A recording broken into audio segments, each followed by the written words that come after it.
सकाळची वेळ होती. राधिकाताई देवपूजा करून घरातील सकाळची कामे करत होत्या. आज त्यांना त्यांच्या मुलाकडे पुण्याला जायचं होतं. म्हणूनच साहेबराव म्हणजेच त्यांच्या पतीसाठी त्या नाश्ता बनवत होत्या. त्यांच्या आवडीचे बटाट्याचे पराठे त्यांनी बनवले होते. आज त्यांना त्यांच्या मुलाकडे पुण्याला जायचं होतं म्हणून त्या घाईघाईने आवरत होत्या. साहेबराव म्हणाले, बघ बघ राधिका, मी अंगठी मोडून काही पैसे आणले आहेत, जे आपल्याला पुण्याला जाताना उपयोगी पडतील. आता तर जास्त नाहीत पैसे आपल्याजवळ. आपण तिथे पोहोचल्यावर अक्षय आपल्याला पैसे देईलच की. राधिकाताई आणि साहेबराव मग घाईघाईने बटाट्याचे पराठे नाश्ता म्हणून खातात आणि काही पराठे डब्यात घेऊन जाण्यासाठी भरून घेतात आणि घरातील सगळ्या वस्तू व्यवस्थित ठेवून पुण्याला जायला निघतात. साहेबराव आपल्या बायकोसह म्हणजेच राधिकाताईंसोबत पुणे रेल्वे स्टेशनवर पोहोचले. ते पहिल्यांदाच पुण्याला आले होते. नवीन शहर असल्याने दोन्ही इकडे तिकडे पाहून दोघेही घाबरत होते. राधाताई आपल्या पतीला म्हणाल्या, तुम्ही पुन्हा एकदा अक्षयला फोन लावून बघा. बहुतेक ह्या वेळेला तरी तो फोन लागेल आणि तो उचलेल. नाही ग राधा, त्याला फोन नाही लागत आहे. मी खूप वेळा त्याला फोन लावून पाहिला आहे. मला तर आता खूप भीती वाटत आहे. एकतर ते आपल्यासाठी अनोळखी शहर आहे. कुठे जाणार आहोत आपण? मला तर काय करावे हे समजत नाहीये. तेव्हा राधाताई म्हणाल्या, खरं तर आपण असे अचानक यायलाच नको होते. आणि जर आलोच आहोत तर तुम्ही कोणाकडून तरी उसने पैसे घेऊन यायला हवं होतं. थोडे पैसे अंगठी मोडून आलेले तर संपून जाणार थोड्याच दिवसात. कमीत कमी आपल्या गाठीला 4 पैसे तरी असते. त्या पैशांमध्ये आपण राहण्याची खाण्याची व्यवस्था केली असती. साहेबराव म्हणाले, असे का बोलत आहेस तू राधा? ठाऊक नाही का पण इथे कशासाठी आलो आहोत? मी ज्यांना पैसे मागितले होते त्यांनी मला पैसे द्यायला नकार दिले. ते म्हणाले, कशावरून तुम्ही आमचे पैसे परत करताल? म्हणूनच तर पैशांसाठी मला माझी अंगठी विकावी लागली होती, ज्यातून जास्त काही पैसे आले नाहीत आणि तेच पैसे आत्तापर्यंत खर्च झालेत आहेत. आता माझ्याकडे तर असं काहीच शिल्लक राहिलं नाही. समजत नाही की काय करावं. राधा, चल आता आपण इथे जवळपास एका मंदिर दिसेल तिथे त्या मंदिरामध्ये जाऊन थांबू. मी खूप थकलेलो आहे. आता माझ्याकडून जास्त चालणं होणार नाही. एवढ्या मोठ्या शहरामध्ये आपण आपल्या मुलाला अक्षयला कसं शोधायचं हा प्रश्न आपल्यासमोर आहे ना. इथे तर नात्याचा फोन लागतोय ना त्याला. आपल्याला त्याचा पत्ता देखील ठाऊक आहे. आपण इकडे आलो आहोत ते फक्त एका छोट्याशा फोटोच्या आधारावर. मला जर वाटत तर ते आपण त्याला शोधू शकणार नाही. आता आशेची सर्व किरणे मिटलेली आहेत. राधाताई म्हणाले, हे पहा, आपण काही वेळेस तिथे आराम करून त्यानंतर अक्षयला शोधूया. त्याला इकडे येऊन 1 वर्ष झालं आहे आणि या वर्षात त्याने आपल्याला फक्त 4 ते 5 वेळाच फोन केला आहे. शेवटच्या वेळेस जाताना मी त्याला अनेकदा विचारले होते, तुझा पत्ता आणि फोन नंबर देऊन जा. पण तो म्हणाले, मी माझं घर पण बदलणार आहे. जेव्हा नवीन घरी जाईन तेव्हा तुम्हाला पत्ता देईन. त्याने त्याचा फोन नंबर तर दिला. सुरुवातीला काही दिवस फोन चालू होता, पण त्यानंतर कधीच तो फोन लागला नाही. आपण वेड्यासारखे त्याला फोन करत राहिलो. राधाताई म्हणाल्या, नक्कीच तो कोणत्या तरी अडचणीत तर नसेल ना. अडचणीत असेल असं बोलता बोलता वाटेत त्यांना एक मंदिर दिसले आणि ते दोघेही त्या मंदिरात तिथे गेले. तिथे गेल्यावर मंदिराचा पुजारी त्यांच्याकडे येऊन म्हणाला, राम राम, तुम्ही या शहरामध्ये नवीन दिसता. साहेबराव म्हणाले, होय, आम्ही पहिल्यांदाच आलो आहोत. त्याचं काय आहे ना, आमचा मुलगा इथे नोकरी करायला आला होता. पण मागच्या 1 वर्षापासून आमची आणि त्याची काहीच भेटगाठ झालेली नाही आणि बोलणं सुद्धा झालं नाही. त्यामुळे आम्ही त्याला इथे शोधायला आलो आहोत. पुजारी म्हणाले, तुम्हाला त्याचा पत्ता ठाऊक नाही का की तुम्ही रस्ता चुकला आहात? मला सांगा, मी तुमची मदत करण्याचा प्रयत्न करेन. राधाताई अक्षयचा फोटो पुढे करत म्हणाली, गुरुजी, आमच्याकडे पत्ता तर नाहीये, परंतु आमच्या मुलाचा फोटो आहे, तो मी तुम्हाला दाखवते. असं म्हणून राधाताईने अक्षयचा फोटो गुरुजींना दाखवला. गुरुजी म्हणतात, मला तर वाटते की तुम्ही गावाकडे राहत असल्यामुळे या बहुरूपी जगापासून अनोळखी आहात. तुम्ही दोघे खूप वेगळे आहात, साधे आहात. या कलियुगात आई-वडिलांनी म्हातारपणात कसं जगायचं हा खूप मोठा प्रश्न आहे. मुले आईवडिलांपासून विभक्त होतात आणि त्यानंतर आईवडिलांशी कोणताही संपर्क ठेवत नाहीत. संपर्क ठेवायची त्यांची इच्छाही होत नाही. याचा अर्थ त्यांना आता आईवडिलांची गरजच राहिलेली नाही आणि हेच कटू सत्य आहे कलियुगामध्ये. राधाताई म्हणाले, हे काय बोलत आहात गुरुजी? आमचा अक्षय इतर मुलांसारखा नाहीये. आम्ही त्याच्यावरती खूप संस्कार केले आहेत. तो नक्कीच कोणत्या तरी अडचणीत असेल. त्याच्या आईवडिलांवर त्याच्या आईवडिलांवर म्हणजेच आमच्यावर खूप प्रेम आहे. तो आमच्यापासून असं करण्याचं स्वप्नात देखील विचार करू शकत नाही. हे ऐकताच गुरुजी म्हणाले, ताई, मी या मंदिरामध्ये गेले 10 वर्षापासून पूजा करत आहे. आणि या मंदिरात मी असे कित्येक आईवडिलांना देवाकडे मुलांची तक्रार करताना पाहिलेलं आहे. रडताना पाहिलं आहे. काही मुले तर आईवडिलांना स्टेशनवर सोडून निघून जातात. कोणी त्यांना सोडून परदेशात निघून जातात. तर कुणी आईवडिलांना कर्जबाजारी करून आलेले आहेत. त्या परिस्थितीमध्ये सोडून जातात. किंवा काही मुले वडिलांना आईला बायकोचे ऐकून वृद्धाश्रमात नेऊन सोडतात. यावर साहेबराव पटकन म्हणाले, मोठमोठ्या शहरात असंच घडत असेल, पण आमचा अक्षय तसा नाही हो. तो आमच्याशी असं कधीच नाही वागणार. त्याने तर जाताना आम्हाला वचन दिलं आहे की त्याच्या शिक्षणासाठी आईवडिलांनी जे घर, दागदागिने सावकाराकडे गहाण ठेवले आहे, ही नोकरी लागताच लवकरात लवकर तो सोडवेल आणि त्याच्यासाठी नोकरी करण्यासाठी तो आला आहे. गुरुजी म्हणाले, दादा, जर तुमच्या मुलाला तुम्ही केलेल्या कष्टाची जाणीव असेल तर तो तुम्हाला मागच्या 1 वर्षात एकदा तरी भेटायला आला नाही का? आला का भेटायला? गुरुजींचे बोलणे ऐकून राधाताई आणि रावसाहेब एकमेकांच्या तोंडाकडे पाहू लागले. पुजारी पुढे म्हणाले, असं तर मी देवाकडे प्रार्थना करतो की तुम्ही जे काही बोलत आहात असेच असू देत आणि तुमचा मुलगा तुम्हाला लवकरात लवकर भेटावा. बरं, तुम्ही लोक दूरचा प्रवास करून आला आहात तर थकला असताल, भूक लागली असेल. असो, आज तुम्ही अगदी योग्य वेळेस आलेला आहात. ह्या मंदिरात नेहमीच कोणी ना कोणी भंडारा करत असतं. इथे प्रसाद वाटप होत असतो. इथे अनेक लोक पोट भरून जेवण करतात. आज सुद्धा एक भंडारा आहे. तुम्ही सुद्धा पोट भरून जेवण करा. बरं, ठीक आहे, तुम्ही बसा, असं बोलून गुरुजी तिथून निघून गेले. दूरच्या प्रवासानंतर त्यांना खूप भूक लागली होती. काही वेळाने ते दोघेही जेवायला बसले. तिथे बरीच वृद्ध माणसं होती. सर्वजण जेवणाची वाट पाहत होते. तेवढ्यात एक माणूस आपल्या भल्या मोठ्या पोस्टर कारमधून उतरला. त्याची ती श्रीमंती त्याच्या पेहरावरूनच दिसत होती. काही वेळातच सर्वांना जेवण वाढायला सुरुवात झाली. जेव्हा सर्वजण जेवण करत होते तेव्हा एक स्त्री बनारसी साडी घालून आणि खूप सारे दागिने घालून फोनवर बोलत तिथे आली. फोनवरचे बोलणे झाल्यावर म्हणाली, तुम्ही सर्वजण पोट भरून जेवण करा. तिचा नवरा म्हणाला, आणि हो, जेवण झाल्यावर रिकाम्या हाताने जाऊ नका. तुम्हा सर्वांना देण्यासाठी आम्ही शाल आणि काही कपडे सुद्धा आणलेले आहेत. ते सुद्धा घेऊन जा. आज आमच्या लेकीचा वाढदिवस आहे. त्यामुळे हे सर्व जेवण आणि या भेटवस्तू तुमच्यासाठी आणलेल्या आहेत. त्यामुळे तुम्ही त्या घेतल्याशिवाय इथून कुणीही जायचं नाही. साहेबराव आणि राधाताई शांतपणे जेवण करत होते. पण अचानक त्या माणसाचा आवाज ऐकून दोघेही जेवता जेवता थांबले. कारण तो आवाज त्यांच्या ओळखीचा वाटत होता. आणि जेव्हा त्यांनी मान वरून करून पाहिले तेव्हा त्यांच्या डोळ्यांवर विश्वासच बसला नाही. कारण तो माणूस दुसरा तिसरा कोणी नसून त्यांचाच मुलगा अक्षय होता. साहेबराव पटकन उठले आणि आपल्या मुलासमोर गेले. अगदी विचित्र अवस्थेत असलेल्या आपल्या वडिलांना पाहून अक्षय जरा गोंधळला. पण साहेबराव मात्र आपल्या मुलाचा चेहरा पाहून त्यांच्या गळ्यात पडून रडले. त्यांना रडताना पाहून गुरुजी तिथे आले. तेव्हा साहेबराव गुरुजींना म्हणाले, गुरुजी, हा पहा आमचा मुलगा मला भेटला. देवा, तुझे लाख लाख आभार आहेत. साहेबराव पुढे म्हणाले, अक्षय, तू तर ठीक आहेस ना? कुठे होतास तू? अरे, आम्ही तुला किती वेळा फोन केला आहे. आईवडिलांची झालेली अवस्था, त्यांचे कपडे पाहून अक्षय आईवडिलांची लाज वाटत होती. तर तो सारखा इकडे तिकडे पाहत होता. जेवण करणारे सर्व लोक हक्काबक्का होऊन अक्षयकडे पाहत होते आणि अधूनमधून साहेबरावांकडे पाहत होते. तेवढ्यात पाठीमागून राधाताई आल्या आणि त्यासुद्धा अक्षयला मिठी मारून रडू लागल्या आणि म्हणाले, अक्षय बाळा, कसा आहेस रे? तू किती बारीक झाला आहेस. तो असे बोलून आई रडत होती. गुरुजी म्हणाले, काय योगायोग आहे. देवासमोरच तुमचा मुलगा तुम्हाला भेटला. खूप छान झाले. ते अक्षयला म्हणाले, अरे बाळा, तू इतका श्रीमंत, तू आपल्या म्हाताऱ्या आईवडिलांना असं कोणी एकटं सोडतं का? बघ रे, त्यांची कशी अवस्था झाली आहे. त्यांना तू तुझा पत्ता सांगितला नाहीस. हे दोघे बिचारे इथे तिथे भटकत आहेत. त्यांच्याकडे ना पैसे आहेत ना तुझा पत्ता.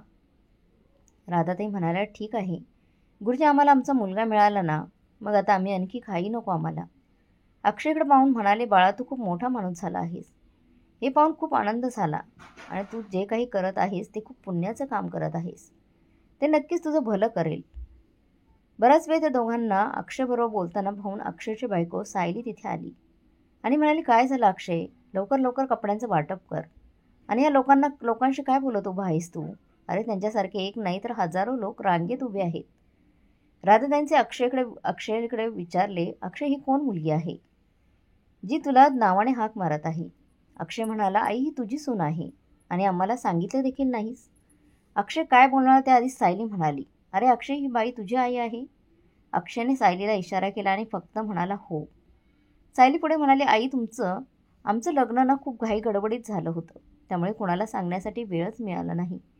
आणि खरं सांगायचं तर अक्षय तर दररोज तुमची आठवण काढत होते, ते तुम्हाला विसरले नाहीत. अक्षय म्हणाला, हो आई, अगं कामात व्यस्त असल्यामुळे आम्हाला तुमच्याकडे येता आलं नाही. आणि फोन नंबरचं म्हणत असशील तर आपल्या शेजारच्या शिंदे काकूंचा फोन नंबर काही लागत नव्हता. आई बाबा मला माफ करा. तिथे असणाऱ्या लोकांसमोर सायली म्हणाली, आई बाबा आता तुम्ही गावी परत जाणार नाहीत, इथेच आमच्यासोबत राहणार आहात का? अक्षयकडे पाहून सायली म्हणाली, काय हो अक्षय, मी बरोबर बोलत आहे ना? अक्षय म्हणाला, बाबा मला माफ करा. माझ्यासारखा नालायक मुलगा देवाने कुणालाच देऊ नकोय. आता मला माझी चूक सुधारायची आहे. सायली बरोबर बोलत आहे. आजपासून तुम्ही आमच्यासोबत राहणार. इतके महिने मी तुमच्यापासून दूर राहिलो, पण आता मला तुमच्यासोबत राहून तुमची खूप सारी सेवा करायची आहे. आपल्या मुलाचे बोलणे ऐकून आईबाबांच्या डोळ्यात आनंद अश्रू आले. मग राधाताई आणि साहेबराव मुलासोबत निघून गेले. जाताना राधाताई सर्व गुरुजींना म्हणाल्या, पाहिलेत ना? गुरुजी म्हणाले होते ना, माझा मुलगा इतर मुलांसारखा नाहीये. देवांच्या कृपेने तो आम्हाला भेटलाय. योगायोगाने मंदिरातच भेटला. यावर गुरुजी म्हणाले, ताई मी तर एवढंच म्हणाल की देव तुमच्या चेहऱ्यावर आनंद कधीच कमी करू नको. चला ठीक आहे. असे बोलून साहेबराव आणि राधाताई आपल्या मुलगा आणि सुनेसोबत नातीसोबत घरी निघून जातात. घरी पोहोचल्यावर सायली म्हणते, आई तुम्ही थकले असताल, काहीतरी खाऊन घ्या आणि मग आराम करा. बाकी आपण उद्या बोलू. असं बोलून ती खोलीत निघून गेली. दुसऱ्या दिवशी सकाळी राधाताई आणि साहेबराव चहा प्यायला बसले होते. तेवढ्या त्यांच्या घरी काम करणारी सुनीता आली आणि जेव्हा सायलीने तिला किराणा मालाचा हिशोब मागितला आणि काही पैशांच्या गडबडीमुळे तिला कामावरून काढून टाकले, हे सर्व राधाताई पाहत होत्या. त्या म्हणाल्या, अहो आई, काय आहे ना तुम्हाला सांगायचं, तुम्हाला ही सुनीता अजिबात व्यवस्थित काम करत नव्हती, वरून चोरूसुद्धा करत होती. त्यामुळे तिला कामावरून काढून टाकले. तसेही घरात आपण चौघीच तर आहोत. आपण दोघी मिळून काम करूयात. जास्त लोकांचं काम एकटी करत होती आणि काम केल्यामुळे तब्येतसुद्धा चांगली राहते ना आई. आम्ही सगळेजण गावी काम स्वतःच करत होतो. बिचाऱ्या सौद्या भोळ्या राधाताई यांना ठाऊक नव्हते की यामागे सायलीचा कोणता डाव चालू आहे. सुरुवातीला सर्व काही ठीक चालले होते, पण आता सायली सासू सासऱ्यांचा तिरस्कार करू लागली होती. नंतर तिरस्कार करू लागली ती. तिला तिच्या घरात सासू सासरे नको होते आणि हळूहळू अक्षयसुद्धा त्याच्या बायकोला बोलणे ऐकू लागला होता. तिचेच म्हणणे बरोबर वाटायचे. सायली दिवसभर सासूकडून घरातील सर्व कामं करून घ्यायची आणि अक्षयला खोटं सांगायची की तुझी आई काहीच कामं करत नाही. अक्षय देखील बायकोच्या बोलण्यावर लगेच विश्वास ठेवून सायलीसमोर आईला बडबड करायचा, आईचा अपमान करायचा. त्या दोघांनी जेवण केल्यानंतर जे काही अन्न उरायचं ते आईवडिलांना खायला द्यायचे. एकदा ते दोघे आईवडिलांना घरात कोंडून 5 दिवसासाठी बाहेर फिरायला गेले होते. कदाचित त्यांच्या मरणाची वाट पाहत होते. त्यांना असं वाटले की फक्त पाणी पिऊन हे दोघे किती दिवस जगतील, कारण घरात पाण्याशिवाय दुसरं अन्न काहीच शिल्लक नव्हतं. किचनला तर त्यांनी कुलूप लावलं होतं. आणि रावसाहेबसुद्धा राधाताईसुद्धा पाण्याने भुकेने तहानेने व्याकुळ झाले होते, पण त्यांचं ऐकणारं कोणीच नव्हतं. तिसऱ्या दिवशी राधाताईंनी त्यांच्या खोलीच्या खिडकीतून शेजाऱ्यांना आवाज दिला. खरं तर त्यांना असे काहीच करायचे नव्हते, कारण त्यामुळे कुटुंबाची बदनामी होईल, पण भुकेपडे ते सर्व काही विसरले. सर्वप्रथम ते शेजाऱ्यांच्या दोघांनाही खिडकीतून जेवण दिले. त्यानंतर त्यांनी अक्षयला फोन केला आणि त्याला पोलिसांची धमकी दिली. तेव्हा मुलांना आणि सुनेने हे चुकून घडल्याचे प्रकरण सांगून प्रकरण शांत केले. अक्षयने सांगितले की आम्ही ट्रिपला गेल्यावर माझ्या सासूबाईंचा अपघात झाला, त्यामुळे तिकडे लवकर येऊ शकलो नाही, पण हे सगळं खोटं होतं. राधाताईंनी शेजाऱ्यांना सांगितल्यामुळे सुनेला त्यांचा खूप राग आला होता, त्यामुळे तिने राधाताईंना खोलीत बंद करून खूप मारले. हा धक्का साहेबराव सहन करू शकले नाहीत आणि एके दिवशी अचानक त्यांचा झोपेतच हृदयविकाराच्या झटक्याने त्यांचं निधन झालं. आता राधाताई खूप एकट्या पडल्या होत्या. वडील गेल्याचं दुःख अक्षयला झालंच नव्हतं. खरं तर अशा वेळी आईला मुलाच्या आधाराची खूप गरज होती. पण तसं काहीच झालं नाही. आई एकटी सगळी कामे करत होती. हे दिसत असूनही तो बायकोला काहीही बोलत नव्हता. सायलीला आता सासू सासरे घरात नकोशे वाटू लागले होते. तर ती त्यांच्यावर एकदा दुपारी सर्व कामं आवरल्यानंतर राधाताई त्यांच्या खोलीत जाऊन आराम करत होत्या. तेवढ्यात सायली तिथे आली की आज काय करून सायलीला त्यांना घराबाहेर काढायचंच होतं. तिने सासूला झोपेतून उठवले आणि म्हणाली, म्हातारे, आणि तुझं सामान गुपचूप पॅक कर, नाहीतर जबरदस्तीने मला हे सगळं करावं लागेल आणि तुम्हाला घराबाहेर पाठवावं लागेल. आणि काय गं, तू आमच्याबद्दल शेजाऱ्यांकडे तक्रार करतेस आणि हे लोक तुला साथ देत आहेस असा विचार करत असशील तर तू खूप चुकीचा विचार करत आहेस. असं काही होणार नाही आहे. तुला काय वाटलं, आम्हाला तुरुंगात पाठवून तू इथे आराम करशील? असे बोलून सायलीने सासूला घराबाहेर काढले आणि अक्षयही हाताची घडी घालून सर्व काही पाहत होता. एक आईसाठी यापेक्षा आणखीन कोणती वाईट गोष्ट असू शकते? तिचाच पोटचा मुलगा असा वागत होता. त्यांनी मग लगेच ते घर सोडले. पण आता त्या कुठे जाणार हे त्यांना माहीत नव्हतं. अशा परिस्थितीतच राधाताई पुन्हा त्या मंदिरात गेल्या. त्या मंदिरासमोर लोकांची गर्दी खूप झाली होती. त्या गर्दीतून वाट काढत पुढे गेल्या आणि त्यांनी पाहिलं की एक माणूस पायऱ्यांवर पडला आहे आणि त्याच्या डोक्याला मार लागला आहे. त्यामुळे खूप रक्त येत होतं. रक्ताच्या थारोळ्यात तो पडला होता. त्या गर्दीमधील एकजण पुढे देखील त्यांच्या मदतीला आला नाही. तेव्हा राधाताईंनी त्यांचा साडीचा पदर फाडला आणि त्या माणसाच्या डोक्याला बांधला. गर्दीतील लोकांपैकी कोणीतरी ॲम्ब्युलन्स बोलवली आणि काही वेळातच ॲम्ब्युलन्स देखील आली आणि राधाताई सुद्धा त्या माणसासोबत ॲम्ब्युलन्समध्ये बसून निघून गेल्या. तिथे गेल्यानंतर डॉक्टरांनी चेकअप केलं आणि डॉक्टर म्हणाले की रक्तस्राव खूप झाला आहे, त्यांना रक्ताची गरज आहे. पेशंटचा ब्लड ग्रुप चेक केला तर तो O पॉझिटिव्ह होता. हॉस्पिटलवाल्याने ब्लड बँकेत फोन केला. तेव्हा तेथील लोकांनी सांगितले की सध्या इथे हा ब्लड ग्रुप उपलब्ध नाही आहे. आम्ही अशी व्यवस्था करतो की डॉक्टर याबाबत आपापसात चर्चा करत होते, ब्लड ग्रुप कसा गोळा करायचा. हे राधाताईंनी ऐकले आणि ते डॉक्टरांना जाऊन म्हणाले, माझा ब्लड ग्रुपसुद्धा O पॉझिटिव्हच आहे. तेव्हा डॉक्टरांनी त्यांचे ब्लड ग्रुप चेक केले तर ते रक्त O पॉझिटिव्ह होते. अशा प्रकारे राधाताईंनी रक्तदान करून त्या माणसाचा जीव वाचवला. जेव्हा तो माणूस शुद्धीवर आला तेव्हा त्याला समजले की राधाताईंमुळे त्यांचे प्राण वाचले आहेत. तर ते त्यांचा आभार मानत होते. पण तेव्हा राधाताई मानायचे तर त्याच्या आधीच राधाताई तिथून निघून गेल्या होत्या. त्या मंदिरात राहत होत्या. काही महिन्याने अचानक एके दिवशी तो माणूस मंदिरात आला. तेव्हा राधाताईंनी त्याला पाहिले आणि स्वतःहून त्याच्या तब्येतीची चौकशी करण्यासाठी त्या माणसाकडे गेल्या आणि म्हणाल्या, दादा, आता तुमची तब्येत कशी आहे? त्या माणसाने पहिल्यांदा राधाताईंना ओळखलंच नाही. पण जेव्हा ताईंनी त्यांना सांगितले की मी तुम्हाला रक्तदान केले होते तेव्हा त्या माणसाला खूप आनंद झाला. त्याने राधाताईंचे खूप आभार मानले. तो माणूस म्हणाला, मी सुधाकर सर देसाई, हिरकणी महिला गृह उद्योग कंपनीचा मालक. राधिका त्या आश्चर्यचकित होऊन त्याच्याकडे पाहत होत्या. त्यापुढे ते म्हणाले, ताई, आज मी फक्त तुमच्यामुळे जिवंत आहे. मला तुमचे आभार मानायचे होते म्हणून मी बऱ्याच दिवसापासून तुमचा शोध घेत होतो. राधाताई म्हणाल्या, यात उपकार कसले हो? तो माणूस म्हणाला, ताई, तुम्ही तर चांगल्या कुटुंबातील दिसता. मग इथे काय करता? मंदिरात का राहत आहात तुम्ही? राधाताईंनी सुधाकर रावांना मग सर्व काही सांगितले. तेव्हा सुधाकरराव विचार करून म्हणाले की तुमची कहाणी ऐकून मला खूप वाईट वाटलं आहे. ताई, मला मुलगा नाही म्हणून मी खूप दुःखी होतो. पण तुमच्यासोबत घडलेला प्रकार पाहून मला मूल नाही हे एका दृष्टीने बरंच झालं असं वाटते. राधाताई सुधाकर रावांकडे पाहत होत्या. ते पुढे म्हणाले, बरं ताई, तुम्ही माझ्या कंपनीत नोकरी कराल का? राधाताई कंपनीत काम करण्यास लगेच तयार झाल्या. दुसऱ्या दिवशी राधाताई कंपनीत आल्या, जिथे अनेक स्त्रिया काम करत होत्या. सुधाकर रावांचा गृह उद्योग कंपनीमध्ये पापड, मसाले, लोणचे तसेच वेगवेगळ्या प्रकारच्या चटण्या तसेच उपवासाचे पीठ वगैरे मिळत होतं त्या ठिकाणी.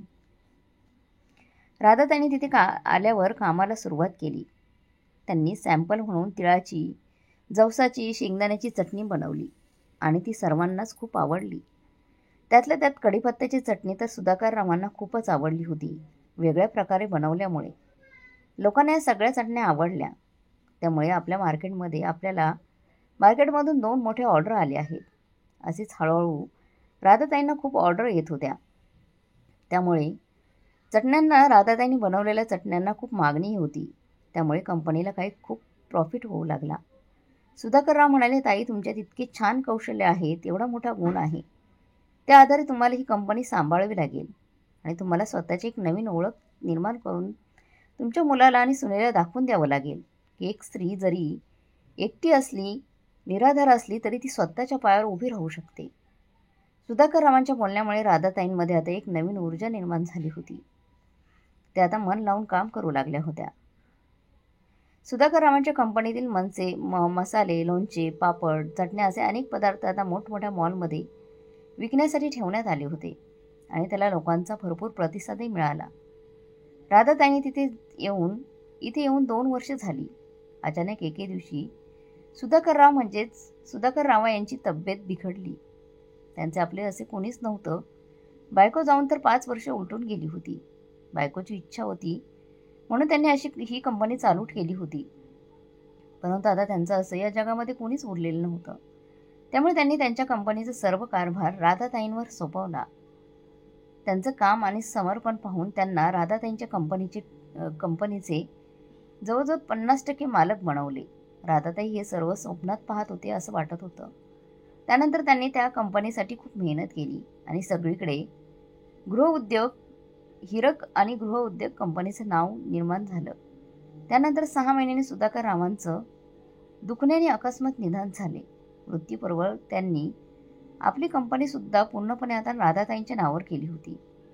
त्यांच्या निधनाने राधाताईंना खूप दुःख झालं. आज त्या ज्या कोणी कंपनीच्या मालकीन होत्या त्या फक्त सुधाकररावांमुळेच होत्या. कोणीतरी म्हटलं आहे, रक्ताच्या नात्यापेक्षा मानलेली नाती जास्त जवळची असतात. आणि आज हेच सत्य झाले होते.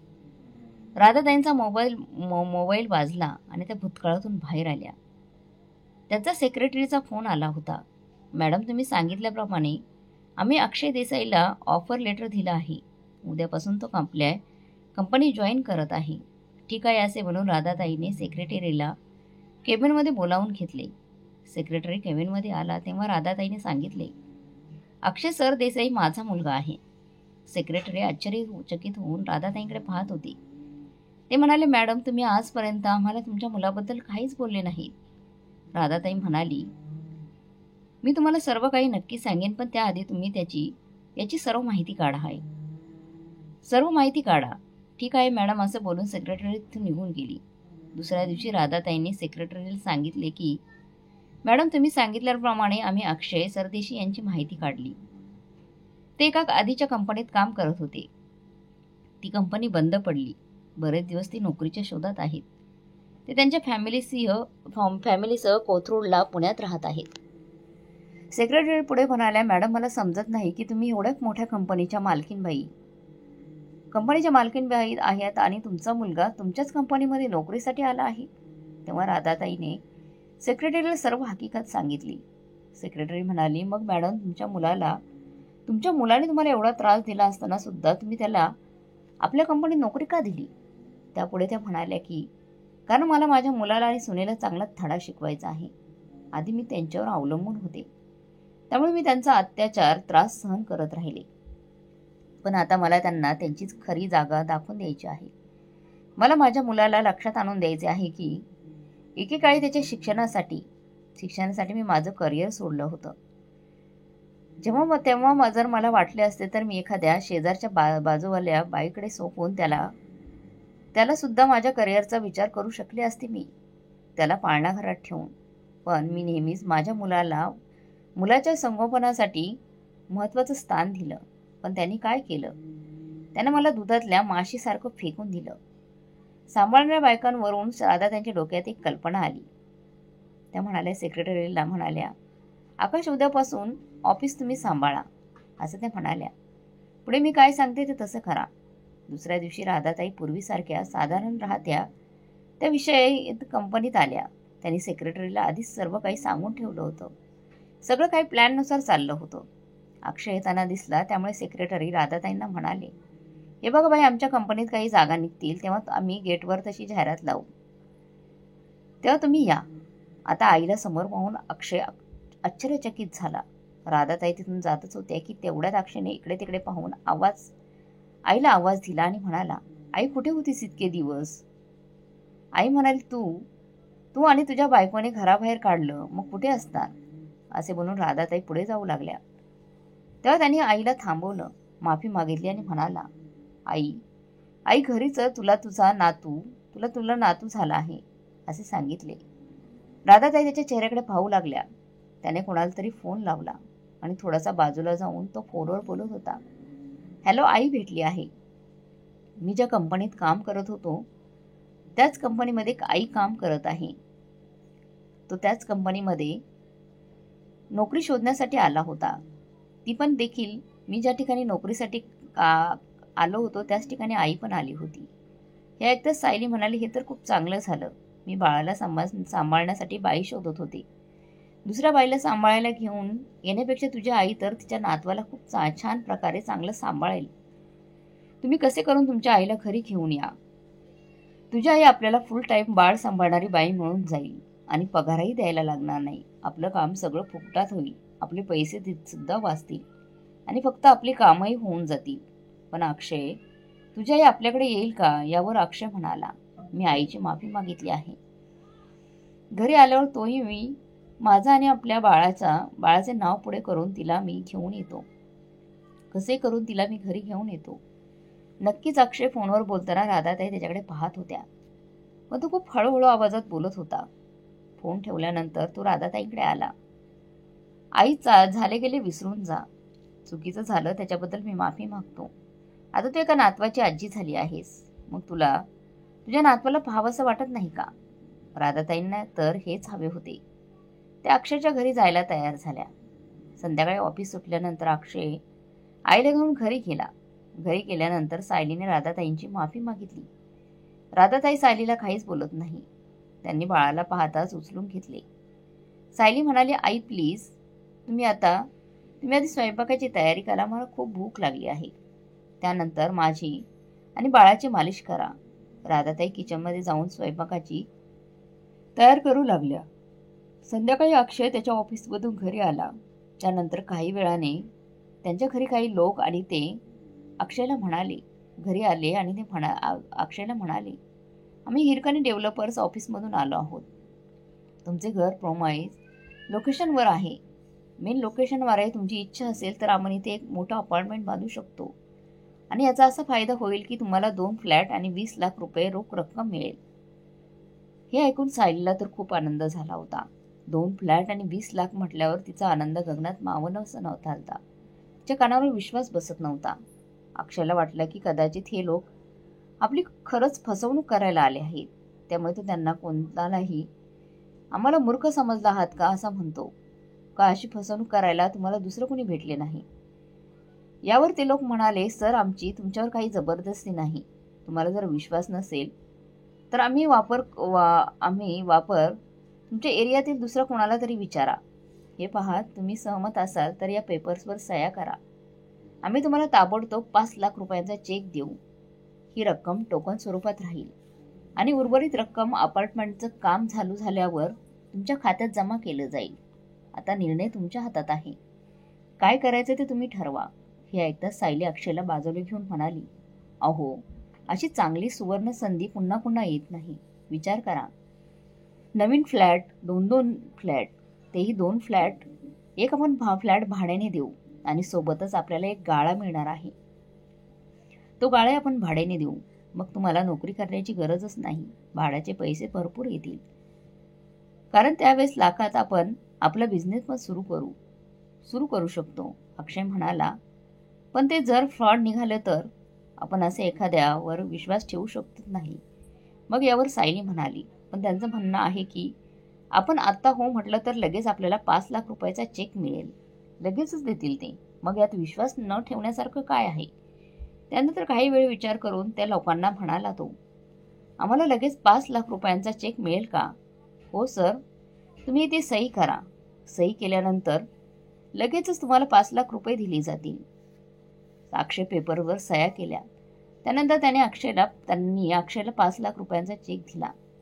चेक पाहून अक्षय आणि सायलीला खूपच आनंद झाला.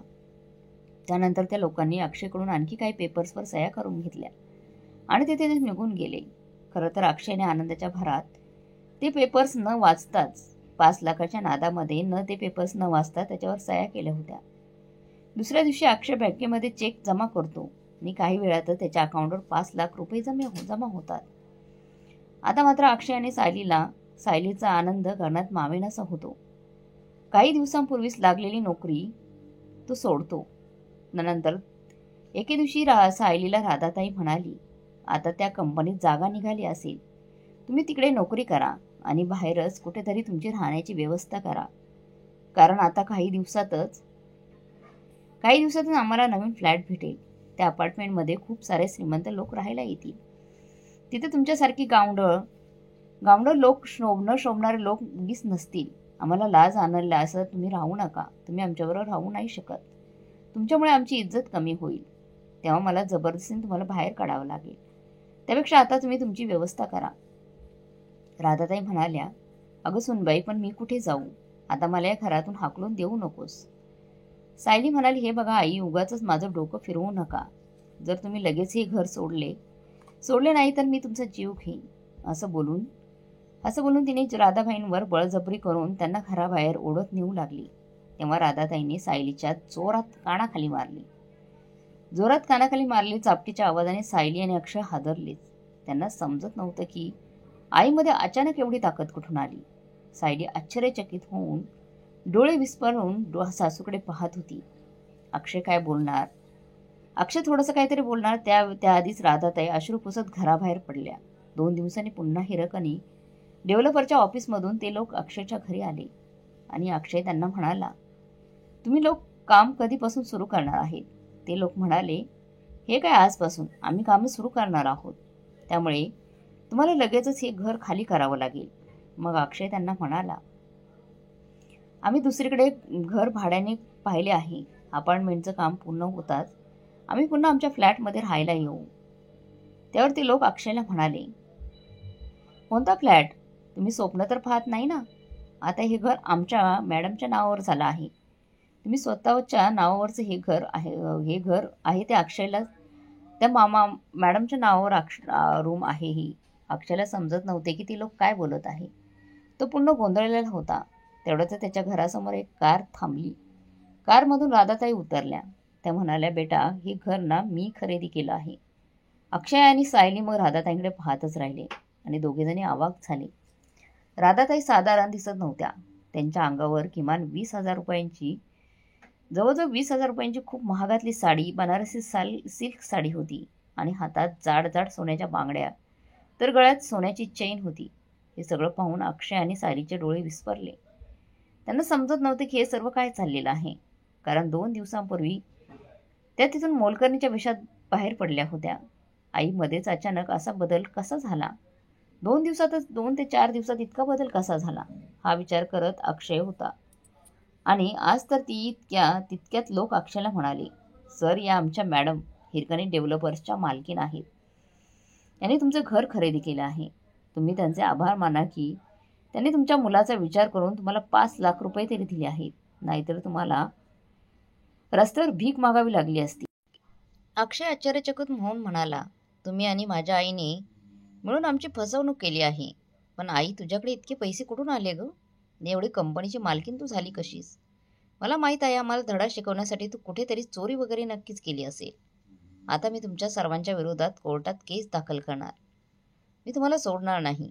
तेव्हा राधाताई अक्षयला म्हणाली, हो मिस्टर, जरा तोंड सांभाळून बोला.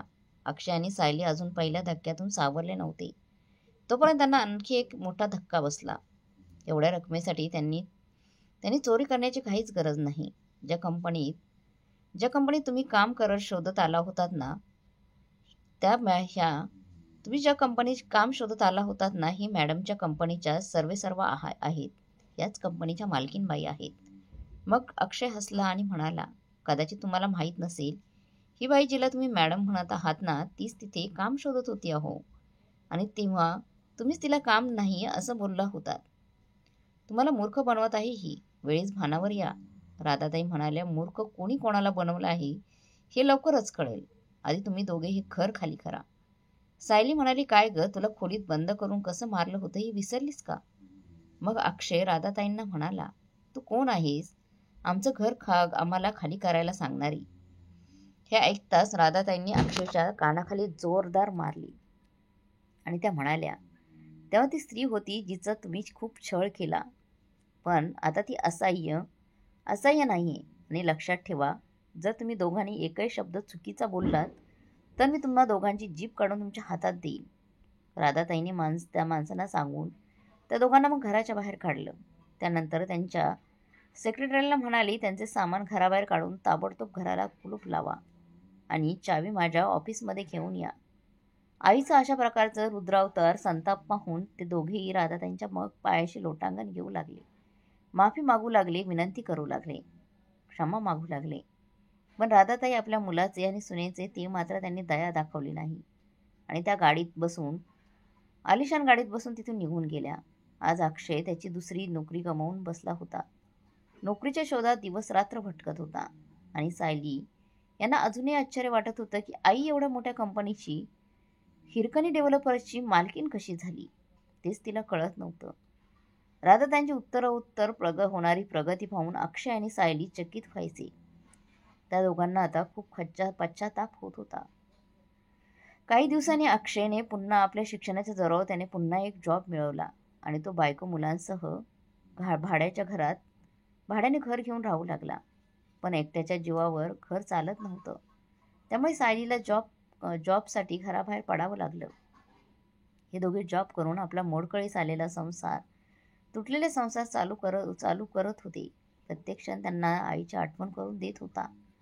आता त्या दोघांची इच्छा असूनही ते राधिकाताईंना आपल्या जवळ राहायला बोलू शकत नव्हते. या दरम्यान अनेकदा अक्षय आणि सायली राधाताईंच्या कंपनीमध्ये जाऊन बोलायचा की आई, तुझा नातू आजारी आहे, तो तुझी आठवण काढत असतो. राधाताईंना चांगलेच ठाऊक होते की त्यांचा मुलगा स्वतःच्या मुलाची ढाल बनवून माझ्याशी पुन्हा नातेसंबंध जोडण्याचा प्रयत्न करत आहे. पण राधाताईंनी त्यांचं मन एवढं घट्ट केलं होतं की त्यांनी पुन्हा कधीच मागे वळून पाहिले नाही. आणि 5 वर्षांचा कालखंड लोटल्यानंतर ती कंपनी त्यांनी एका अनाथ मुलाच्या नावावर करून दिली. परंतु स्वतःच्या मुलाला फुटकी कवडी किंवा फुकटचा 1 रुपयासुद्धा दिला नाही. तर मग मित्र आणि मैत्रिणींनो, तुम्हाला काय वाटते, राधाताईंनी घेतलेला निर्णय तुम्हाला काय वाटतं, योग्य आहे की अयोग्य? आणि त्यांनी त्यांच्या मुलाला आणि सुनेला दिलेली शिक्षेबद्दल तुमचं काय मत आहे? कमेंट करून नक्की कळवा. आणि आजची ही कथा चांगली वाटली असेल तर लाईक, शेअर, सबस्क्राईब नक्की करा. धन्यवाद.